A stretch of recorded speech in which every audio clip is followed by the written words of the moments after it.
नमस्कार साथियों, स्वागत है आप सभी का एनडीसी के डिजिटल प्लेटफॉर्म के ऊपर। तो आज जो क्लास है अपनी, ये पूरे विज्ञान के ऑब्जेक्टिव प्रश्नों की है और जितने भी प्रश्न हैं सभी के सभी पिछले एग्जाम के अंदर आए हुए क्वेश्चन हैं।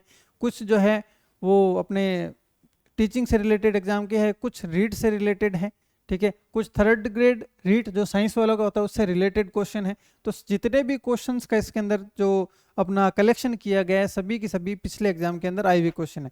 और जैसे कि हमेशा की जो क्लास होती है वो पर्टिकुलर किसी टॉपिक को लेकर होती है, ठीक है, लेकिन आज की जो क्लास है उसके अंदर सभी के सभी टॉपिक एक साथ में रखे गए हैं। मतलब हम कह सकते हैं कि आज की जो क्लास है वो क्लास है एक जैसे पेपर होता है वैसी क्लास है जहां पर मिक्स क्वेश्चन आएंगे और अपने यहाँ पर भी आज जो है वो सभी क्वेश्चन का मिक्स इसके अंदर रखा गया है। 50 क्वेश्चन रहेंगे, 50 के 50 पेपर के अंदर आए हुए होंगे। इसके बाद में एक दो क्लास बाद में आपकी एक क्लास आएगी जिसमें प्रीवियस ईयर जो क्वेश्चन है वो सभी के सभी क्वेश्चन उसके अंदर डाले गए हैं। तो अपनी तैयारी जरूर देखना, कितना दमदार मैटर हमने किया है उसका भी आपको एग्जामाइन हो जाएगा, ठीक है। साथ ही साथ एक चीज और बता दूं कि जो पिछले एग्जामिनेशन के अंदर आए हुए प्रश्न हैं अभी तक वो मैंने साथ में नहीं देखे। तो जब प्रश्न आएंगे आपके सामने तो आपको पता लग जाएगा कि हमने वो देखे बिना पूरे टॉपिक कवर किए हैं। और अगर कॉमन प्रश्न आपको मिलते हैं तो समझ जाना कि अपनी तैयारी किस लेवल पे चल रही है, कितना अच्छा जो है वो अपना कंटेंट है, ठीक है। तो अब आज की क्लास अपने शुरू करेंगे पहले प्रश्न के साथ में, लेकिन उससे पहले पिछली क्लास की जो एक छोटी सी मिस्टेक थी वो मैं आपको बता देता हूं। एक चीज देखी थी हमने, ठीक है, एल्केन, एल्कीन, एल्काइन, ठीक है। ये तीन चीजें थी, इसके अंदर क्या है कि अपने एक छोटी सी मिस्टेक रह गई थी, ठीक है। एल्केन होता है CnH2n+2, एल्कीन CnH2n, CnH2n-2, ये जो तीन हैं ये फॉर्मूले रियल में होते हैं। और पिछली बार जो पिछली क्लास थी उसमें थोड़ा सा उल्टा हो गया, तो यहाँ पर मैंने क्या बता दिया था, माइनस बता दिया था, यहाँ पर मैंने बता दिया था प्लस बता दिया था, मतलब उल्टा बता दिया था, ठीक है।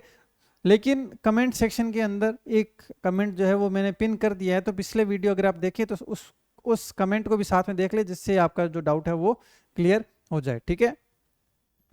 अब चलते हैं प्रश्नों के ऊपर, ठीक है। अब देखो इसमें किस लेवल के प्रश्नों को जैसे हमने कवर किया है, ये प्रश्न है आरएस के अंदर आया हुआ, ठीक है, आरएस के अंदर आया हुआ प्रश्न है, ठीक है। अब देखो हरित क्रांति का अभिप्राय है, देखो हरित क्रांति हुई थी तो उसके अंदर उसका क्या अभिप्राय था, वो क्यों रखी गई थी, ठीक है। देखो हरी खाद का प्रयोग, क्या ऐसा कुछ था भाई, आप आर्ट्स के स्टूडेंट हैं तो आपको जीके का थोड़ी बहुत नॉलेज है, तो उसके अकॉर्डिंग भी थोड़ा सा अगर आपने दिमाग लगाएं तो ये ऑप्शन नहीं हो सकता। हरी खाद से संबंधित ऐसा कुछ नहीं था। अधिक फसल उगाना, क्या केवल फसल उगाने से अच्छी फसल उग जाती है? बहुत सारी फसल उगा दो तो क्या बहुत सारी जो है वो फसल पैदावार हो जाएगी? नहीं होगी, ठीक है। उच्च उत्पाद मतलब बहुत सारी विद वैरायटी, मतलब कि बहुत सारी उत्पाद प्राप्त करना, विद वैरायटी मतलब अच्छी क्वालिटी के साथ में प्राप्त करना। तो ये हरित क्रांति का जो है वो क्या था, अभिप्राय था। और हरी वनस्पति नहीं, ऐसा कुछ नहीं था। हरी वनस्पति के अलावा भी जो है वो उगाना उतना ही इंपॉर्टेंट है जितना हरी वनस्पति अपने लिए इंपॉर्टेंट है। तो ध्यान रखना कि सी ऑप्शन जो है ये अपना बिल्कुल करेक्ट ऑप्शन यहाँ पर होगा। उसके बाद में निम्नलिखित में से कौन सी गैस हरित गृह प्रभाव में योगदान नहीं देती? देखो ग्रीन हाउस इफेक्ट जो है वो कितना इंपॉर्टेंट है ये आप खुद जानते हैं, क्योंकि जीके के अंदर भी अपने लगता है, पर्यावरण में भी लगता है, साइंस में भी लगता है, तो सभी तरीके से इंपॉर्टेंट है। और हरित क्रांति वाला सबसे ज्यादा इंपॉर्टेंट है। मतलब मुझे तो ऐसा लगता है कि अगर पर्यावरण में से प्रश्न आता है तो ग्रीन हाउस से प्रश्न जरूर आएगा। देखो हरित गृह प्रभाव में योगदान कौन सी गैस नहीं देती, तो सबसे पहले मैं बताता हूं कि कौन सी गैस देती है। देखो सर्वाधिक कार्बन डाइऑक्साइड, ठीक है, उसके बाद में मीथेन, ठीक है, उसके बाद में देखो जलवाष्प वगैरह जो होती है वो अपने यूज आएगी।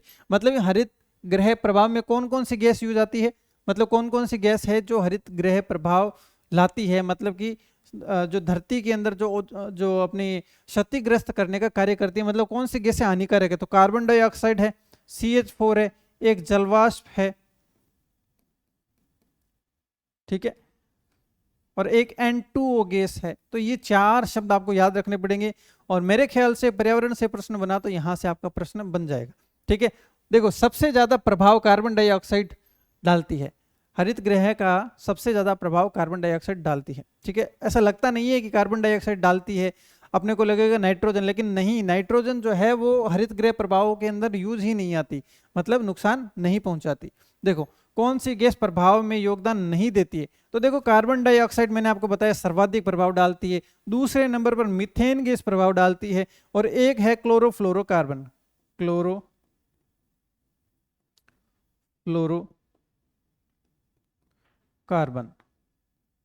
ठीक है।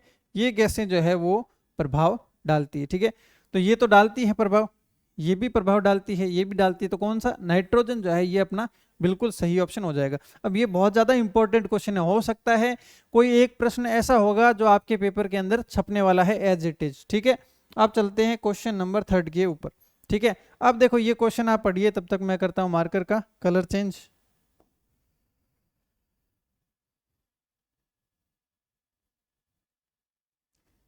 चलो अब देखो, ग्रीन हाउस इफेक्ट प्रक्रिया है, ठीक है, जिनमें पौधे उगाने के लिए समान तापमान प्राप्त किया जाता है, जिसमें वायुमंडलीय कार्बन डाइऑक्साइड द्वारा इंफ्रारेड विकिरण शोषित कर लिए जाने से वायुमंडल का तापमान बढ़ता है, बंजर पर्वतों या पहाड़ियों का हरा भरा किया जाता है, या फिर जिसमें गहरे पानी का रंग हरा नजर आता है। देखो ऐसा कुछ नहीं था, लास्ट वाला ऑप्शन तो सीधा अपने क्रॉस कर सकते हैं, क्योंकि इस प्रकार का उसके अंदर कुछ भी नहीं है, ठीक है। अब देखो ग्रीन हाउस इफेक्ट क्यों लगाया जाता है, कि वायुमंडल के अंदर कार्बन डाइऑक्साइड जो सबसे ज्यादा क्या करती है, नुकसान पहुंचाती है, ठीक है। वायुमंडलीय कार्बन डाइऑक्साइड द्वारा इंफ्रारेड विकिरण शोषित कर लिए जाने से वायुमंडल का तापमान बढ़ता है। देखो सबसे पहले क्या होता है कि जो आपको पता होगा कि अंडमान निकोबार है या फिर आर्कटिक कोई ऐसा एक जगह है, वहां पर क्या है कि एक छिद्र हो चुका है, वायुमंडल के अंदर एक छिद्र हो चुका है। वास्तव में क्या होता है कि जैसे मान लीजिए ये वायुमंडल है, इसके ऊपर एक परत होती है, ठीक है। तो यहां पर क्या होता है कि किरणें आती है, अब किरणों के अंदर इंफ्रारेड भी होती है, कुछ ऐसी किरणें आपने सुना होगा कि वातावरण ऐसा है कि जिसके कारण से किरणें पड़ती है और उसको स्किन कैंसर हो जाता है, ठीक है। तो स्किन कैंसर क्यों होता है, इंफ्रारेड विकिरणों के कारण से, ठीक है। इंफ्रारेड विकिरणें क्या करती है, धरती को गर्म करने का कार्य करती है। अब कार्बन डाइऑक्साइड ने क्या किया, कार्बन डाइऑक्साइड के अधिक बढ़ने के कारण जो ऊपर वाला जो तापमान है, यहाँ पर जो एक परत होती है, उस परत को क्षति पहुंचाना स्टार्ट कर दिया। क्षति पहुंचाने के कारण से क्या होता है कि यहाँ पर एक आर्कटिक जो महासागर है या फिर अंटार्कटिका है, एक ऐसी जगह है, वहां पर क्या हो गया, छिद्र हो चुका है। छिद्र हो चुका होने के कारण से अब वहां से क्या होती है, इंफ्रारेड विकिरणें आती है धरती के ऊपर। अब दूसरा प्रश्न है कि वायुमंडलीय कार्बन डाइऑक्साइड का क्या यूज हुआ, ये वायुमंडलीय जो कार्बन डाइऑक्साइड है वही यहाँ पर जो है इस परत को क्षति पहुंचाती है। इस परत को क्या बोलते हैं, ओजोन परत बोलते हैं। ओजोन को O3 से दर्शाते हैं, और ये कितना है, त्रिपरमाणुक। बताया था आपको कि जितने परमाणु साथ में जुड़े होते हैं वो उतने ही परमाणुक होती है। तो याद क्या रखना है कि ग्रीन हाउस इफेक्ट क्यों लगाया जाता है, ताकि कार्बन डाइऑक्साइड और इंफ्रारेड जो विकिरणें होती है उससे बचाया जा सके। तो ये सेकेंड ऑप्शन जो है ये अपना करेक्ट हो जाएगा। एक ये प्रश्न है थोड़ा सा जो अपने कराए हुए से बाहर जो है प्रश्न आया है, और थोड़ा सा जो है वो इजी भी नहीं है, तो थोड़ा सा अपने ध्यान रखना है और अच्छे से इसको समझना है, ठीक है। तो इसका देखो सेकंड ऑप्शन जो है ये बिल्कुल करेक्ट ऑप्शन यहाँ पर हो जाएगा, ठीक है। उसके बाद में देखो चलते हैं क्वेश्चन नंबर, हाँ अब ये क्वेश्चन आप पढ़िए, मेरे ख्याल से ये क्वेश्चन आप खुद कर सकते हैं,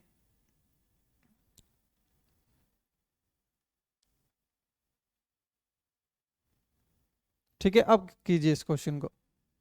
देखो कार्बन डाइऑक्साइड मतलब CO2, नाइट्रस ऑक्साइड मतलब N2O, क्लोरोफ्लोरोकार्बन मतलब CFC, और मीथेन गैसों का ग्लोबल वार्मिंग वही है, हरित गैस प्रभाव, मतलब किसका सर्वाधिक योगदान है ये बताना। ये प्रश्न अभी कुछ देर पहले आप कर चुके हैं, थोड़ा सा अगर दिमाग लगाएंगे तो आपको समझ में आ जाएगा। मैंने अभी बताया कि कार्बन डाइऑक्साइड CO2 ये सबसे ज्यादा नुकसान पहुंचाती है, उसके बाद में CH4 मतलब मीथेन जो है वो सर्वाधिक जो है वो नुकसान पहुंचाती है। देखो कार्बन डाइऑक्साइड, अब ये CO2 में कहां से कैसे आपको याद रहेगा, याद रखने की जरूरत ही नहीं है क्योंकि यहाँ पर क्वेश्चन में दिया गया है। तो सबसे ज्यादा कार्बन डाइऑक्साइड नुकसान पहुंचाती है, उसके बाद में मीथेन गैस पहुंचाती है। कौन सी? मीथेन गैस जो है वो नुकसान पहुंचाती है, ठीक है। अब उसके बाद में देखो, उसके बाद में कौन सी गैस पहुंचाती है, उसके बाद में पहुंचाती है CFC क्लोरोफ्लोरोकार्बन, ठीक है। और उसके बाद में कौन पहुंचाती है, उसके बाद में जो है N2O। तो सेकंड ऑप्शन है ये अपना बिल्कुल करेक्ट ऑप्शन हो जाएगा। मतलब अपने को क्रम याद रखना है। देखो दो चीजें जरूर याद रखना, ये भी जो प्रश्न है ये RS में आया हुआ प्रश्न है, ठीक है। कौन से एग्जाम में?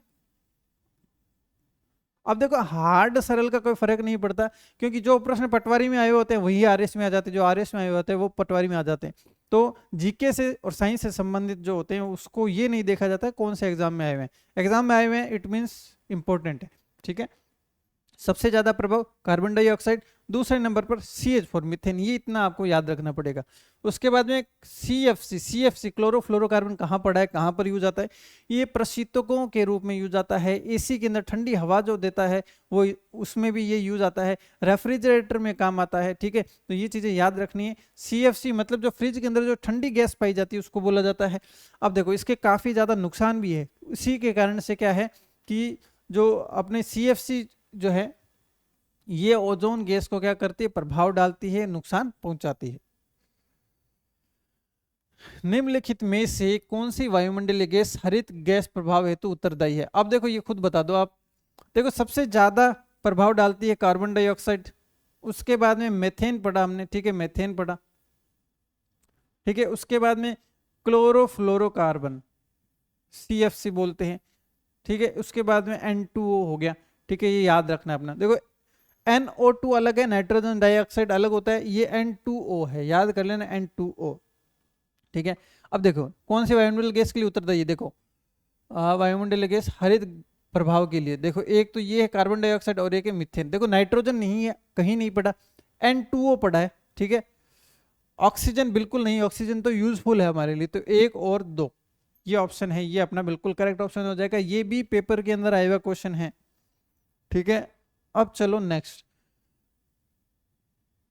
देखो, डाइफ्लोरो ओजोन को नष्ट करने की प्रक्रिया से मुक्त होती है, ठीक है। तो इसमें डायरेक्ट याद कर लो क्लोरीन, देखो इसको समझाना पॉसिबल नहीं है, इसको डायरेक्ट याद कर लो। देखो डाइफ्लोरो ओजोन को नष्ट करने की प्रक्रिया में से मुक्त होती है, मतलब ओजोन जो अपनी परत है उसको नुकसान नहीं पहुंचाती। कौन? क्लोरीन।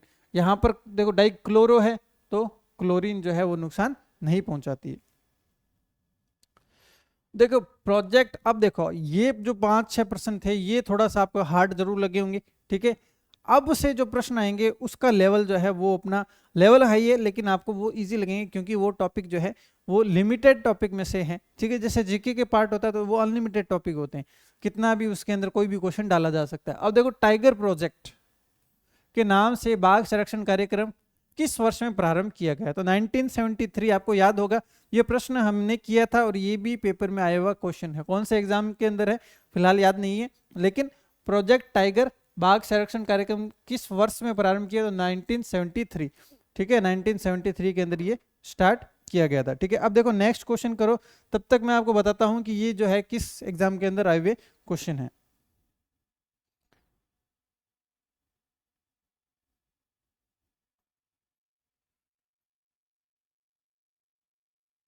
ठीक है, अब देखो नेक्स्ट जो अपना क्वेश्चन है,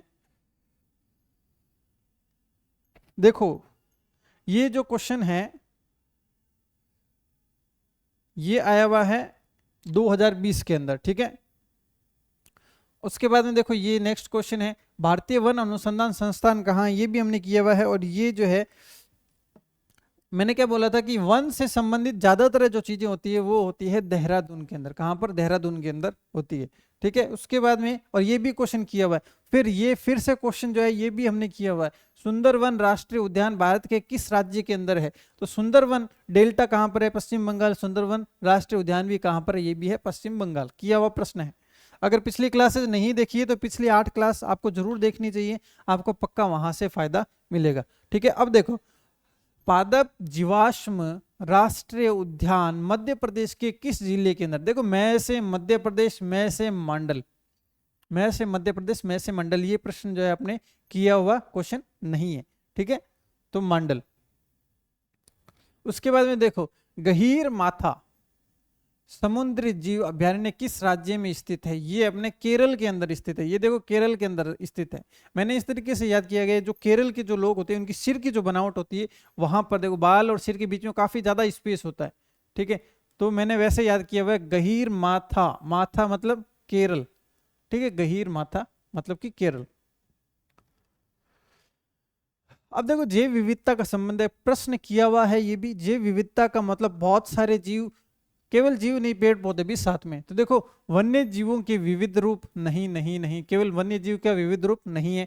ठीक है, उसके बाद में देखो वनों में पाए जाने वाले पेड़ पौधे के विविध रूप, केवल पेड़ पौधों का रूप भी नहीं है, तो ये ऑप्शन भी नहीं होगा। प्रकृति में मिलने वाले सभी प्रकार के प्राणियों और पेड़ पौधे, ये बात बिल्कुल सही है, सभी प्रकार के प्राणी व पेड़ पौधे दोनों। ठीक है, दोनों होगा तो ये अपना बिल्कुल करेक्ट ऑप्शन सी हो जाएगा। पृथ्वी पर मिलने वाले सभी प्रकार के पेड़ पौधे, केवल पेड़ पौधे भी नहीं होते। अब देखो भारत में आज ऐसे कितने राष्ट्रीय उद्यान है जिसमें जिन्हें केवल वन्य प्राणियों की सुरक्षा के लिए बनाया गया है। ठीक है, अब देखो ये प्रश्न जो आया था ये 2020 के अंदर आया था।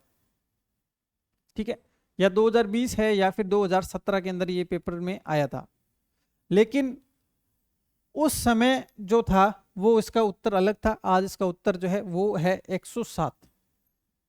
कितने राष्ट्रीय उद्यान है, कितने राष्ट्रीय उद्यान है पूरे भारत के अंदर, तो टोटल 107 है, जो कि पूरी धरती का 1.37% घेरे हुए। ठीक है, तो ये उस टाइम क्वेश्चन आया था, उस समय ऑप्शन ये थे, और उस समय जो शायद 69 इसका उत्तर था, लेकिन वर्तमान में 107 है। ठीक है, 107 है, देख लेता हूं कि 107 है या 106 है।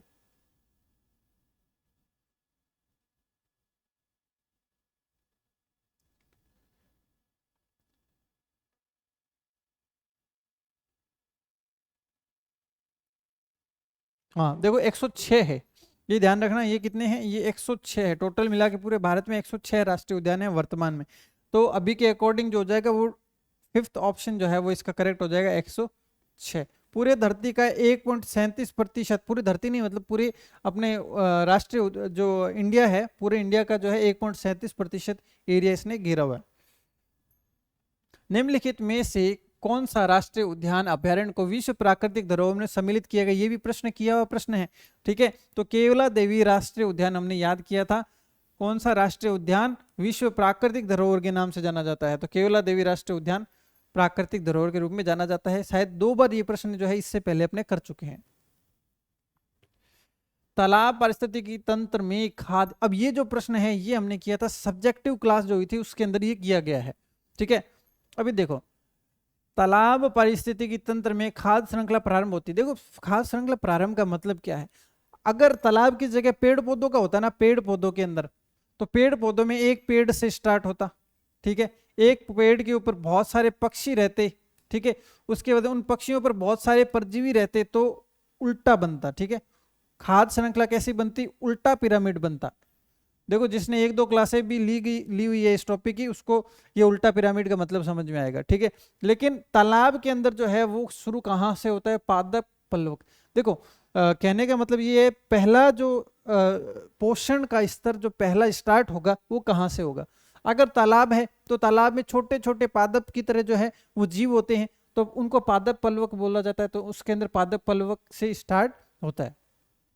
ठीक है, अब उसके बाद में देखो आगे चलता रहता है, पादप पल्लवक को छोटी मछलियां खाती है, उसके बाद में बड़ी मछलियां, उसके बाद में और बड़ी मछलियां, उसके बाद में इंसान आ जाते हैं क्योंकि वो उनको खा जाते हैं। ठीक है, तो तालाब पारिस्थितिकी का याद रखना पादप पल्लवक। ठीक है, अब देखो पारिस्थितिकी तंत्र सर्वप्रथम जो शब्द है वो किसने दिया। ठीक है, तो ये दिया था एजी टेंसले ने। पेपर के अंदर आया हुआ प्रश्न है, साथ ही साथ में 5वां लेसन 10वीं क्लास साइंस सेकंड 2012 के अंदर जो बुक लगती थी 2011 के अंदर, ठीक है, जो बुक लगती थी उसके अंदर ये दिया गया है कि ये परिस्थितिकी तंत्र शब्द किसने दिया, तो एजी टेंसले ने दिया था, याद रखना है। देखो सबकी जो परिस्थितियां होती है वो अलग अलग होती है, उस परिस्थिति के अनुसार किसी को खुशी होती है और किसी को टेंशन होती है, तो एजी टेंसले परिस्थिति के अनुसार एजी टेंसले शब्द किसने दिया, एजी टेंसले ने। वृक्ष प्रमुख पारिस्थितिकी तंत्र पारितंत्र का संख्या का पिरामिड किस प्रकार का होता है। देखो संख्या का पिरामिड नाम बोल रहे हैं, अगर ये टॉपिक आपने सब्जेक्टिव क्लास अपनी देखी है तो उसके अंदर मैंने इस तरीके से पिरामिड बना के बताए हैं, साथ ही साथ में बताया है कि कौन सा पिरामिड कब बनता है। ठीक है, तो ये जो है ये वृक्ष परितंत्र कैसा बनता है। देखो सबसे पहले क्या होता है, एक वृक्ष होता है, ठीक है, एक वृक्ष पर बहुत सारे क्या होते हैं, पक्षी बैठते हैं। ठीक है, उन पक्षियों मतलब बहुत सारे पक्षी बैठते हैं, उन पक्षियों पर बहुत सारे क्या बैठते हैं, परजीवी बैठते हैं। तो ये देखो ये कैसा बन रहा है, सबसे पहले कम फिर ज्यादा फिर ज्यादा। तो ये कैसा है, ये पिरामिड कैसा है, ये पिरामिड है उल्टा। तो याद रखना आज के बाद में अपने को याद रखना है कि वृक्ष का परितंत्र कैसा बनता है, तो उल्टा जो है उसका पिरामिड बनता है। जो डायरेक्ट क्लास देख रहे हैं उसको थोड़ी सी देखो दिक्कत हो सकती है, क्योंकि प्रश्न जो है वो सभी के सभी पेपर में आए हुए क्वेश्चन है। तो जितना जो मैटर है वो अपने को सब्जेक्टिव क्लास का भी थोड़ा नॉलेज इसके अंदर होना चाहिए। देखो जैव मंडल का जैविक घटक नहीं है, जैव मंडल का जैविक घटक का मतलब क्या हो गया।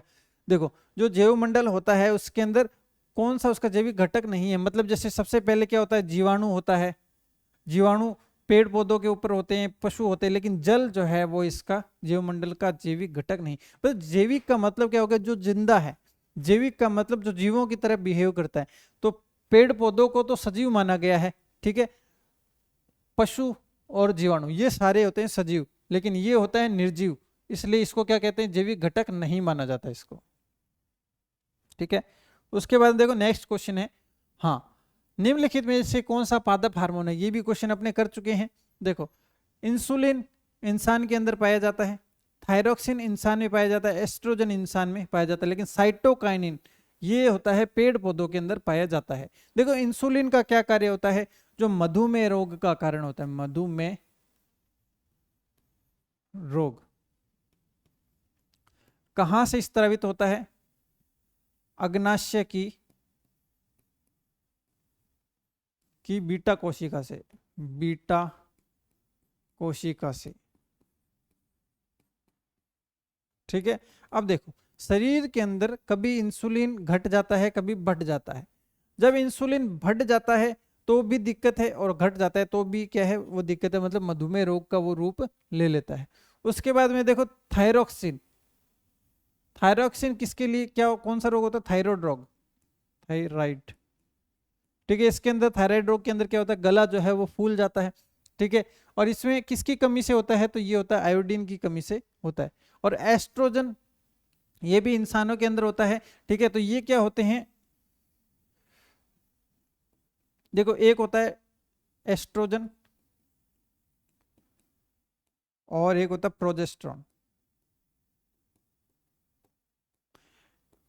ये होते हैं जनन हार्मोन। ठीक है, और पुरुषों के अंदर देखो टेस्टोस्टेरोन,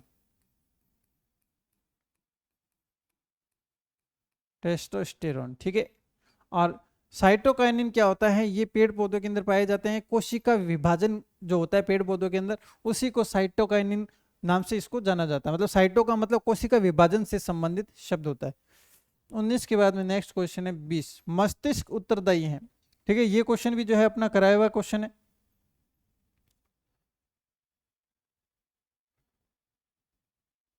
ठीक है, अब देखो मस्तिष्क उत्तरदायी है सोचने के लिए, हृदय स्पंदन के लिए, शरीर का संतुलन बनाने के लिए, या फिर उपरोक्त सभी। तो इसमें देखो उपरोक्त सभी होगा, कैसे होगा, देखो 3 पार्ट होते हैं मस्तिष्क के। ठीक है, अग्र मस्तिष्क, मध्य,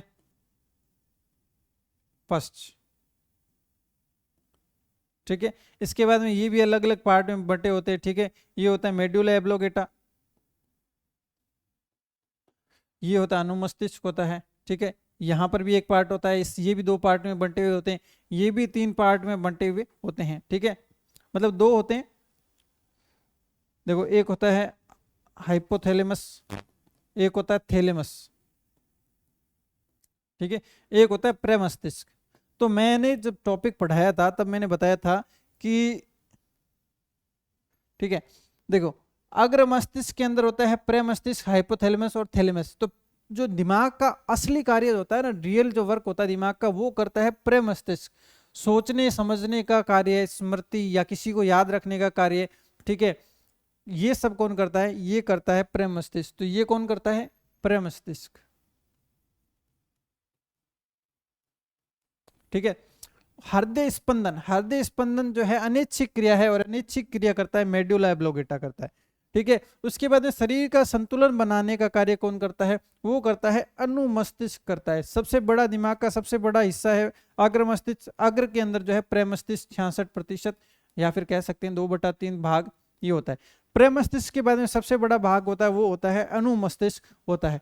मध्य मस्तिष्क के अंदर 2 पार्ट होते हैं, आगे वाले 2 पार्ट होते हैं वो देखने का कार्य करते हैं, पीछे वाले 2 का पार्ट होते हैं वो सुनने का कार्य करते हैं। अब थैलेमस होता है और हाइपोथैलेमस होता है। थैलेमस जो है वो ठंडा गर्म और दर्द की अनुभूति करवाता है, ठंडा गर्म और दर्द की अनुभूति थैलेमस करवाता है। और हाइपोथैलेमस है ये प्रेम की अनुभूति, प्रेम, भूख, प्यास, ये सब जो चीजें हैं वो कौन करता है? वो हाइपोथैलेमस मैनेज करता है, ठीक है। मेडुला एब्लोगेटा होता है ये बीपी बढ़ना, शुगर बढ़ना, हृदय की धड़कन बढ़ना, मुंह में लार आना, अनिच्छिक क्रियाएं जो होती है वो मेडुला एब्लोगेटा द्वारा क्या होती है? संचालित की जाती है। तो ये पूरा जो है ये जब टॉपिक करवाया था तब और ऑब्जेक्टिव क्लास के अंदर भी ये चीजें डिस्कशन पहले हो चुकी है, ठीक है। उसके बाद में देखो निम्नलिखित में से किस ग्रंथि द्वारा स्त्रावित हार्मोन्स कायिक ऊतकों की वृद्धि, ठीक है, कायिक ऊतकों की वृद्धि परिवर्धन की क्रियाओं का नियंत्रण करते हैं? देखो, ठीक है, देखो हार्मोन कायिक ऊतकों की वृद्धि। अब साइंस पढ़ लिए ना तो थोड़ा सा उनका शब्द का मतलब समझने की कोशिश करो। ऊतक मतलब क्या होते हैं? जैसे अपनी स्किन बढ़ रही है, चमड़ी बढ़ रही है, तो वो सभी क्या होते हैं? ऊतक ही होते हैं, ठीक है। ऊतक बढ़ रहे हैं मतलब लंबाई बढ़ रही है हमारे शरीर की। लंबाई बढ़ाने के लिए पीयूष ग्रंथि जो है वो उत्तरदायी होती है। हाइट बढ़ाने के लिए पीयूष ग्रंथि या फिर परिवर्धन के लिए पीयूष ग्रंथि है वो उत्तरदायी होती है। फर्स्ट ऑप्शन जो है अपना सही हो जाएगा, ठीक है। और हाइपोथैलेमस ये भी दिमाग का पार्ट है। किसका पार्ट है? अग्र मस्तिष्क का, अग्र मस्तिष्क का पार्ट होता है। उसके बाद में पीनियल ग्रंथि की कमी से होने वाला रोग। देखो अगर आपने ऑब्जेक्टिव क्लास ली हो या फिर मेरी सब्जेक्टिव क्लास ली हो, पीनियल मैंने शब्द लिखा था एक, पीनियल, ठीक है, ये शब्द इस तरीके से मैंने लिखा था। देखो पीनियल में एक शब्द आ रहा है नी, न से नींद, ठीक है। पीनियल ग्रंथि के सही कार्य नहीं करने पर नींद की दिक्कत हो जाती है। मतलब अपने नींद के लिए उत्तरदायी कौन है? पीनियल ग्रंथि है। और नींद को अगर जिसको नींद नहीं आती है उसको बोला जाता है इनसोम्निया रोग, उसको बोला जाता है इंग्लिश के अंदर, ठीक है। अनिद्रा बोला जाता है हिंदी के अंदर, अनिद्रा, और इंग्लिश के अंदर बोला जाता है इनसोम्निया, ठीक है। तो बी ऑप्शन ये हो जाएगा बिल्कुल अपना करेक्ट ऑप्शन, ठीक है। पादपों में अब देखो ये क्लास के अंदर और ऑब्जेक्टिव और सब्जेक्टिव दोनों क्लास के अंदर 5-7 बार तो ये करवाया हुआ है। देखो पादपों में जाइलम ऊतक किसके लिए उत्तरदायी है? जैसे जाइलम जैसे जल के परिवहन के लिए, ठीक है। देखो फे से फ्लोएम, फ्लोएम खाया जाता है मतलब फल खाया जाता है, तो फ्लोएम भोजन का संवहन कौन करता है? फ्लोएम करता है। तो अगर आपने पिछली क्लास देखी है तो देख लो ये सभी पेपर में आए हुए प्रश्न है और सेम टू सेम वैसे की वैसी लैंग्वेज के साथ में ये आ रहे हैं। देखो पौधों में फ्लोएम का कार्य, देखो पत्तियों से पौधे अन्य भागों से भोजन का, बिल्कुल फ्लोएम मतलब फल याद आना चाहिए, फल खाया जाता है तो भोजन का परिवहन करता है। और पानी का परिवहन कौन करता है? तो ये करता है जाइलम, ठीक है। ये कौन करता है? ये अपना जाइलम करता है, ठीक है। उसके बाद में देखो ये भी प्रश्न जो है करवाया हुआ प्रश्न है और सबसे बड़ी बात ये फर्स्ट ग्रेड में आया हुआ क्वेश्चन है, ठीक है। वृक्कीय नली और लार ग्रंथि की नली के अस्तर का निर्माण कौन सा ऊतक करता है? देखो ये जब मैंने क्लास करवाई थी या फिर ऑब्जेक्टिव क्वेश्चन करवाए थे तब मैंने बताया था कि वृक्कीय, वृक मतलब क्या होता है, किडनी होता है, ठीक है। किडनी जो होती है वो कैसे आकार की होती है, वो होती है ऐसे मतलब गोल आकार की होती है, यूं कह सकते हैं कि घनाभ के आकार की होती है। कैसे, घनाभ के आकार की होती है। तो लार ग्रंथि और वृक्कीय नली, वृक मतलब होता है किडनी, ठीक है, किडनी होता है, या फिर लीवर को बोला जाता, नहीं लीवर को नहीं, किडनी को बोला जाता, ठीक है। वो कैसी होती है, ऐसे गोल आकृति की, एक डब्बे जैसी होती है। डब्बा मतलब घनाकार आकृति के अंदर होता है, तो घनाकार एपिथीलियम, ठीक है, याद रखना, घनाकार एपिथीलियम इसको बोला जाता है। अब जैसे छोटी आंत बड़ी आंत के अंदर कौन सा एपिथीलियम होता है, तो स्तरीय एपिथीलियम जो होता है उसके अंदर पाया जाता है। किसके अंदर, जो अपनी छोटी आंत बड़ी आंत है उसके अंदर स्तरीय एपिथीलियम पाया जाता है। और ये कब करवाया था, ये करवाया हुआ है अपनी सब्जेक्टिव क्लास के अंदर, मतलब ये तीनों, ये चारों जो है उसके अंदर करवाया था। लेकिन ये क्वेश्चन जो है वो ऑब्जेक्टिव के अंदर भी करवा चुका हूं और सब्जेक्टिव क्लास के अंदर भी ये करवाया जा चुका है, ठीक है। दो अलग अलग लक्षणों की स्वतंत्र वंशानुगति के प्रयोग, ये भी क्वेश्चन जो है करवाया हुआ है और पेपर में आया हुआ क्वेश्चन है। और ये प्रश्न जो है वो सब्जेक्टिव के अंदर 2-4 बार कम से कम करवाया है और 1-2 बार ये ऑब्जेक्टिव के अंदर भी अपना आ चुका है। दो अलग अलग लक्षण है। तो मैंने बताया था, देखो एक मेंडल के नियम जो होते हैं, मेंडल के कितने नियम, 3 नियम, ठीक है। उससे पहले थोड़ी और जानकारी ले लेते। मेंडल कहाँ का रहने वाला था, तो ऑस्ट्रिया का रहने वाला था। प्रयोग किस पे किए, मटर के पौधों पर किए, मटर के पौधे पर। मटर के पौधे का रासायनिक नाम क्या है, पाइसम सेटाइवम, पाइसम सेटाइवम, ठीक है। अब मेंडल ने एक बताया एक संकरण, एक संकर संकरण, एक बताया द्विसंकर संकरण, ठीक है। जब स्वतंत्र रूप से एक गुण को लेकर अध्ययन किया जाता है तो एक संकरण, और दो अलग अलग लक्षणों को लेकर किया जाता है तो वो क्या होता है, वो होता है द्विसंकरण, ठीक है। उसके अलावा मेंडल ने क्या किया, मेंडल ने 3 नियम दिए थे, ठीक है। मेंडल ने क्या दिए, 3 नियम दिए थे।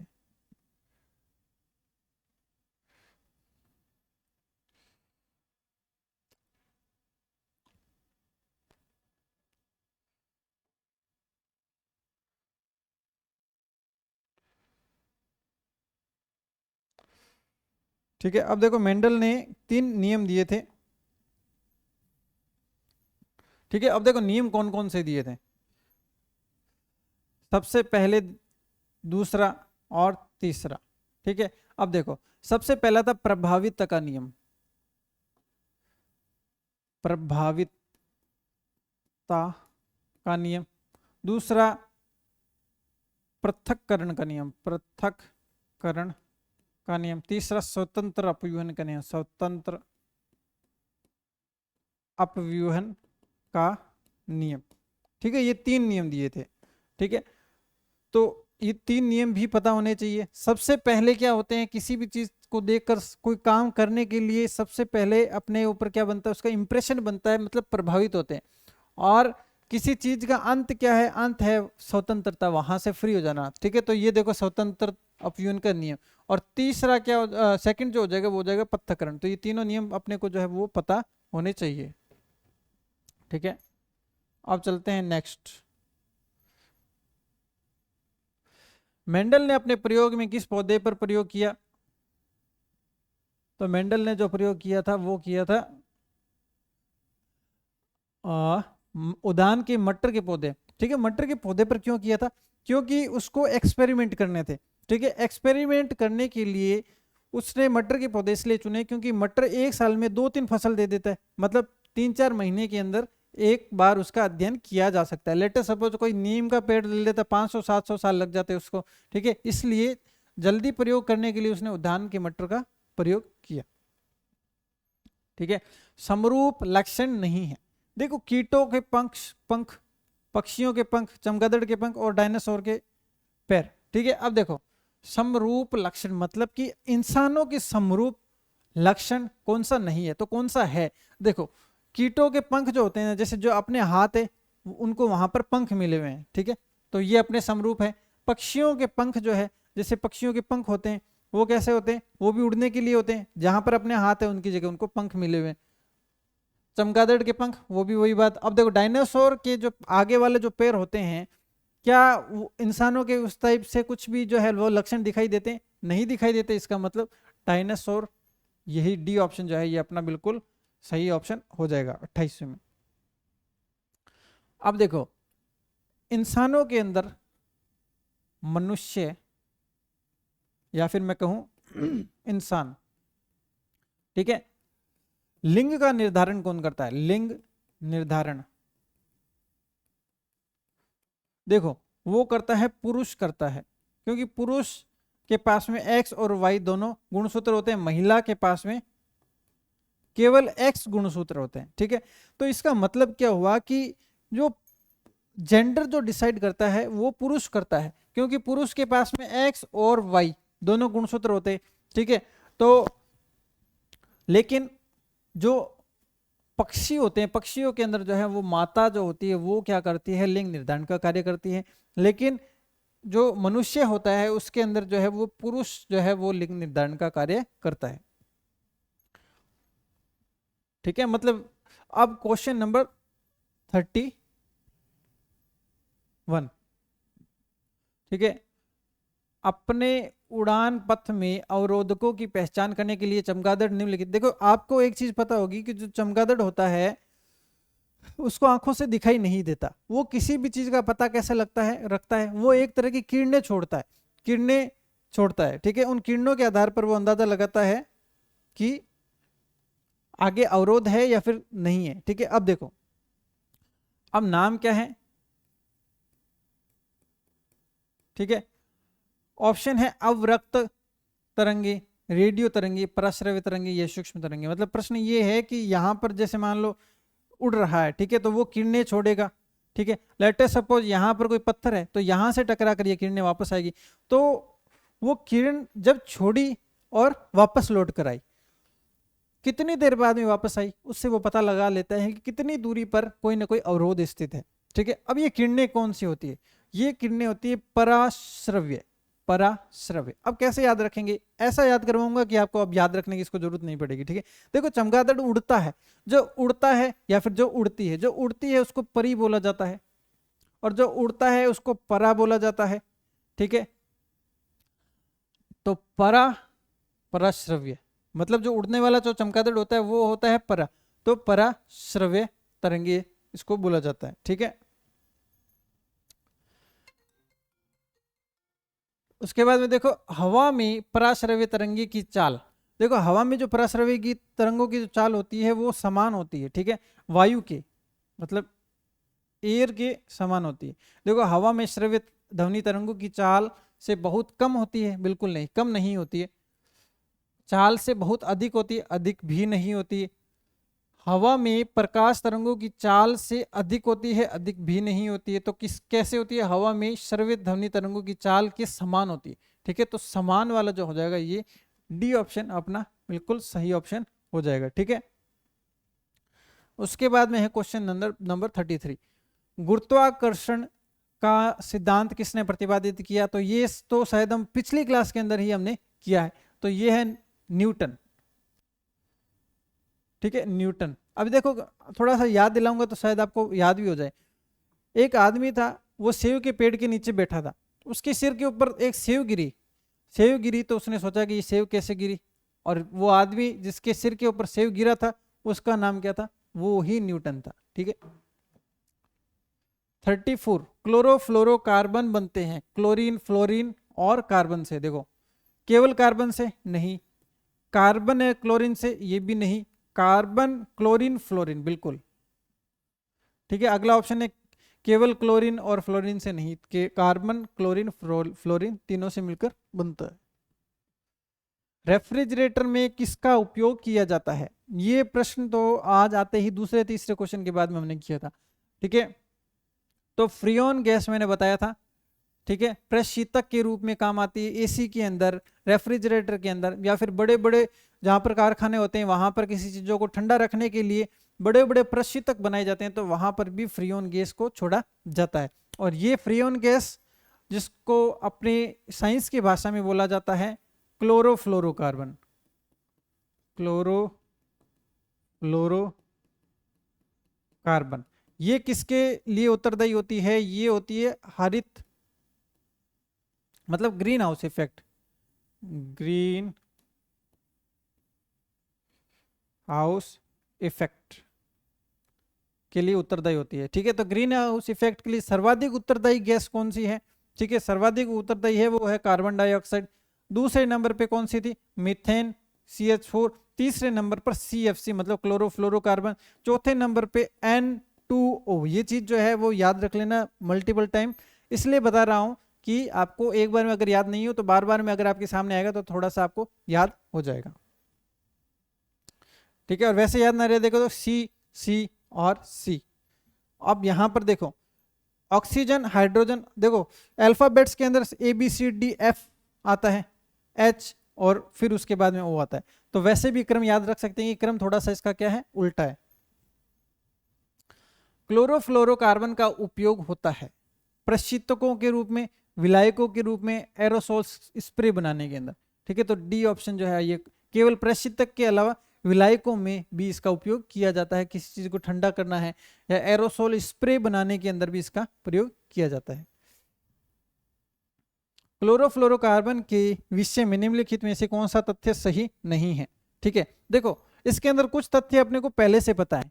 इन्हें फ्रियोन भी कहते हैं, ये तो अपने को पता है, क्लोरोफ्लोरोकार्बन को फ्रियोन कहते हैं। ये शीतलन के उद्योग में काम आते हैं, ये भी चीज अपने को पता है।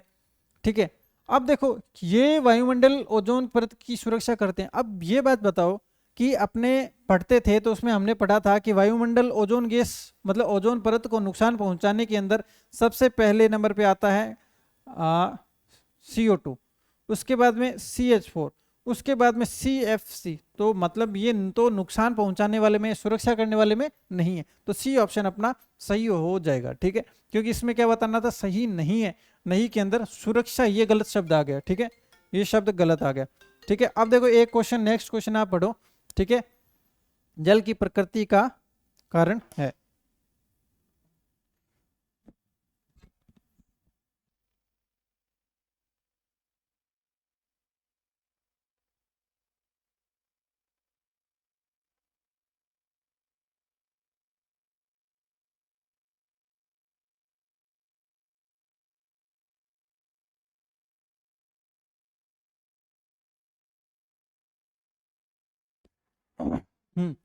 तो जल की प्रकृति का कारण है, मतलब जल क्या होता है? देखो जल बहता है।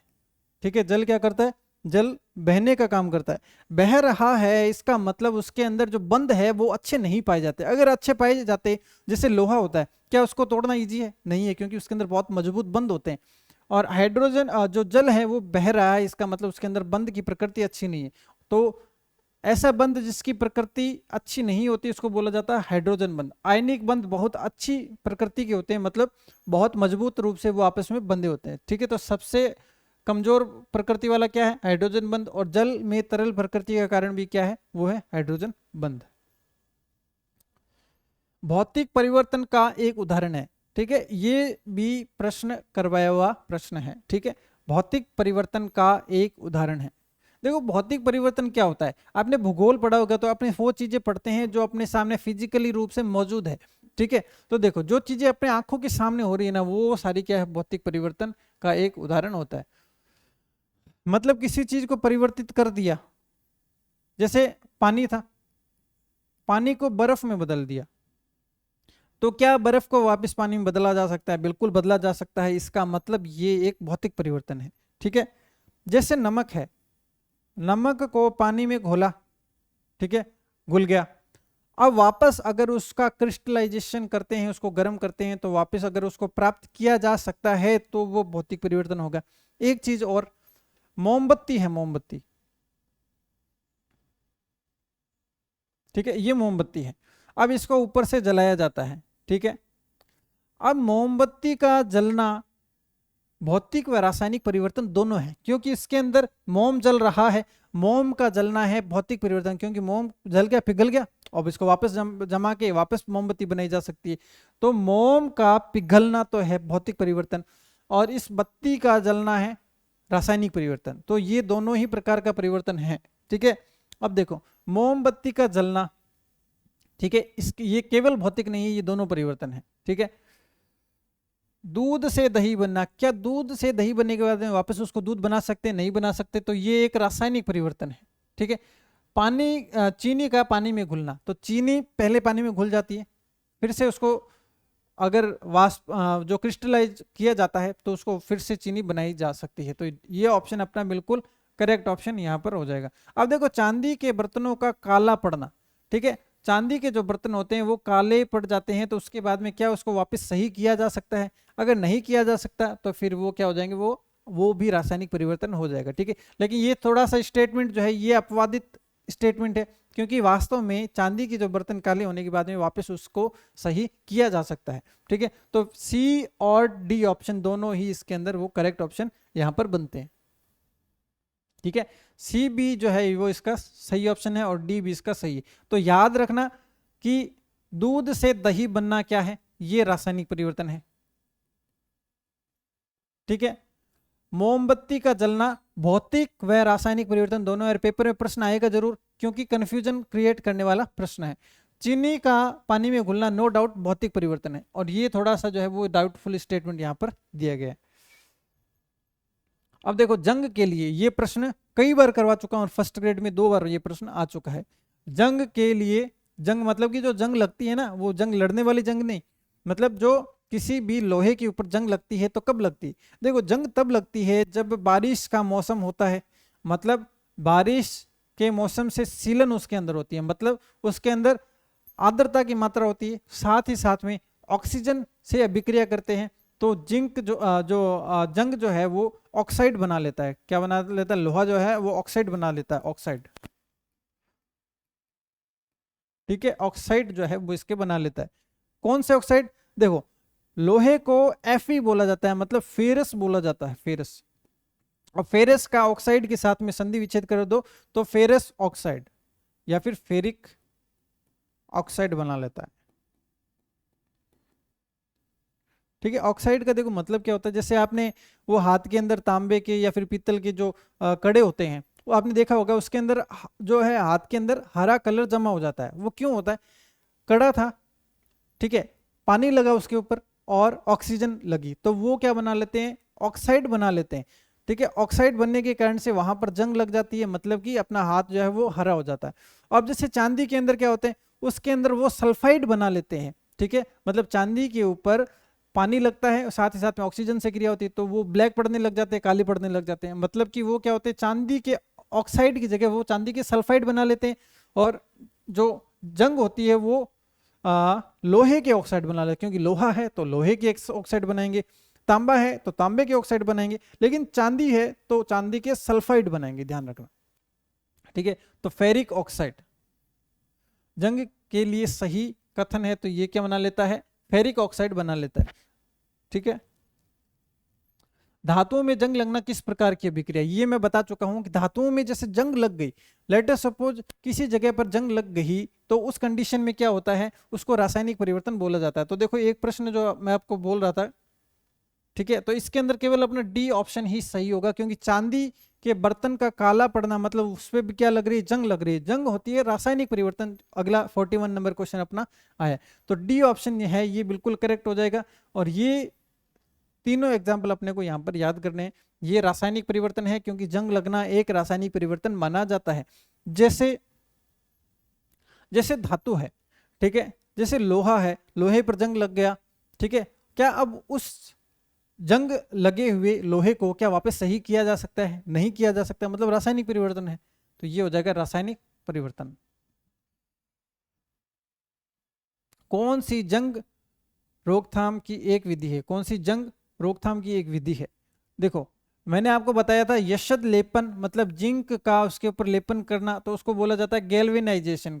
1-2 दिन पहले ही ये टॉपिक मैंने करवाया था, उसके अंदर ये प्रश्न आया था कि जंग लगने से रोकने के लिए क्या किया जाता है? सबसे पहले उसके ऊपर क्या कलर कर दिया जाता है, ठीक है, या फिर उसके ऊपर यशद लेपन कर दिया जाता है जिसके अंदर जिंक की परत चढ़ाई जाती है। ठीक है, तो गैल्वेनाइजेशन बोलते हैं, गैल्वेनीकरण हिंदी के अंदर बोला जाता है।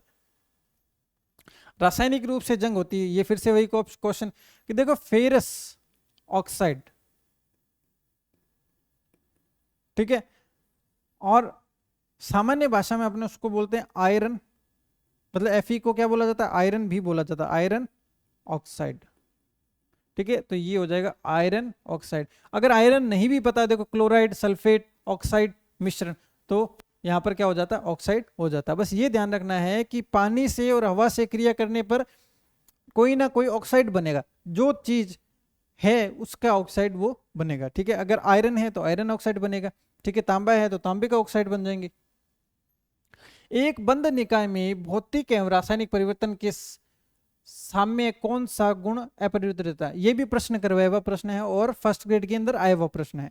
तो इसके अंदर मैंने बताया था कि जब भी कोई अभिक्रिया भौतिक या रासायनिक परिवर्तन, भौतिक या रासायनिक क्रिया होती है, तो उसके अंदर देखो देखो जैसे मान लीजिए जो पानी था अभी लोटे के अंदर डाला हुआ था, ठीक है, अब उसको बर्फ में जमा दिया, तो एक अलग पात्र के अंदर डाला गया है, उसको अलग पात्र के अंदर डाला गया, तो उसका शेप चेंज हुआ या नहीं हुआ, तो कण का विन्यास चेंज हो गया, मतलब ये तो चेंज होता है।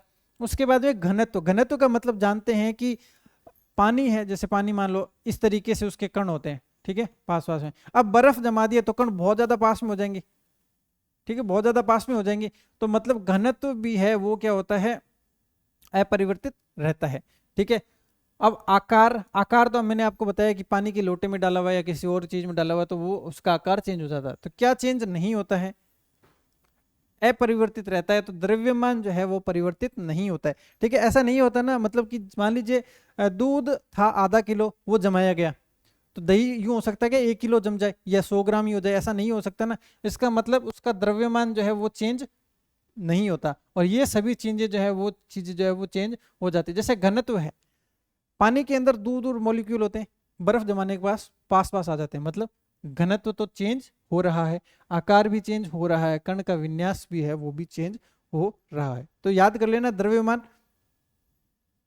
पेंसिल का लेड है, पेंसिल के अंदर जो ब्लैक ब्लैक आपको आगे से दिखाई देती है जिसके सारे अपने लिखते हैं, वो क्या होता है, लकड़ी का कोयला होता है, कोयला होता है, ग्रेफाइट होता है, ये लैंप ब्लैक होता है। तो जब मैंने ग्रेफाइट पढ़ाया था सबसे पहले मैंने यही चीज जो बताई थी, और सबसे पहला जो टॉपिक लिया था वो कार्बन और कार्बन के अप्रूव हमने लिया था। उसके अंदर मैंने बताया था कि जो ग्रेफाइट होता है, देखो तीन अप्रूव होते हैं, एक होता है हीरा, एक होता है ग्रेफाइट, एक होता है फुलरिन।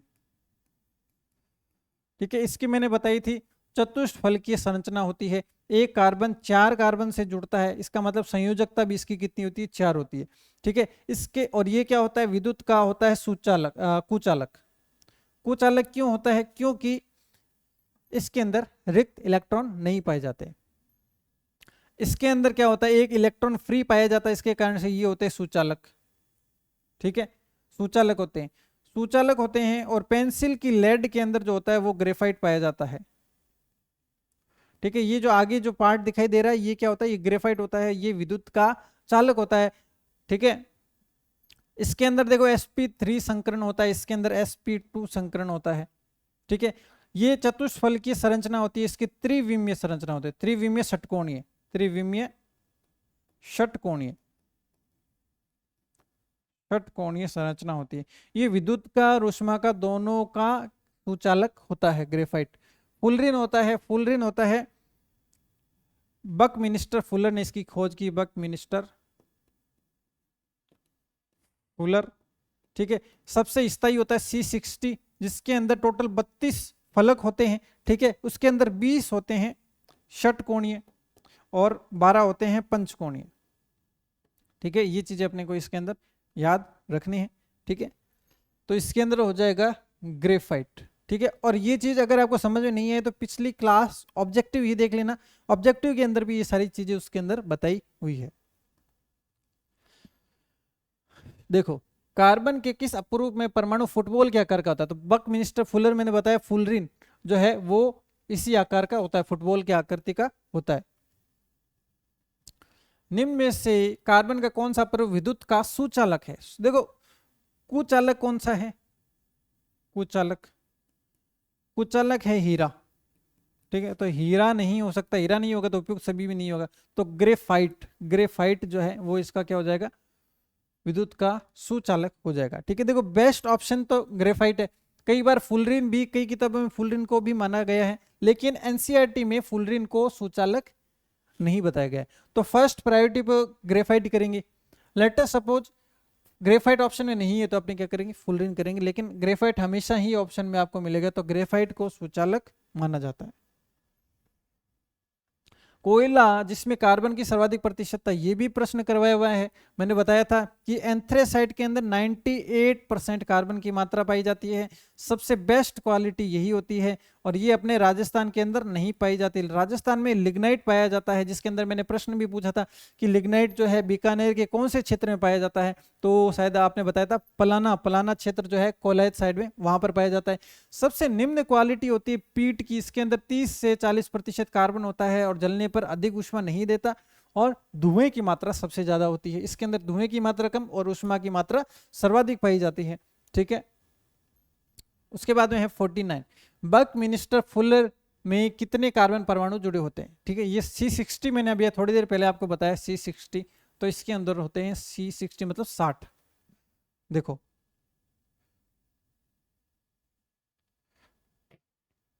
ठीक है, ये देखो C60, इसके अंदर टोटल 60 कार्बन होते हैं और 32 इसके अंदर फलक पाए जाते हैं, इसमें 20 षट फलक और 12 जो होते हैं वो पंच फलक इसमें पाए जाते हैं। ठीक है, अब चलते हैं फाइनल और लास्ट क्वेश्चन के ऊपर।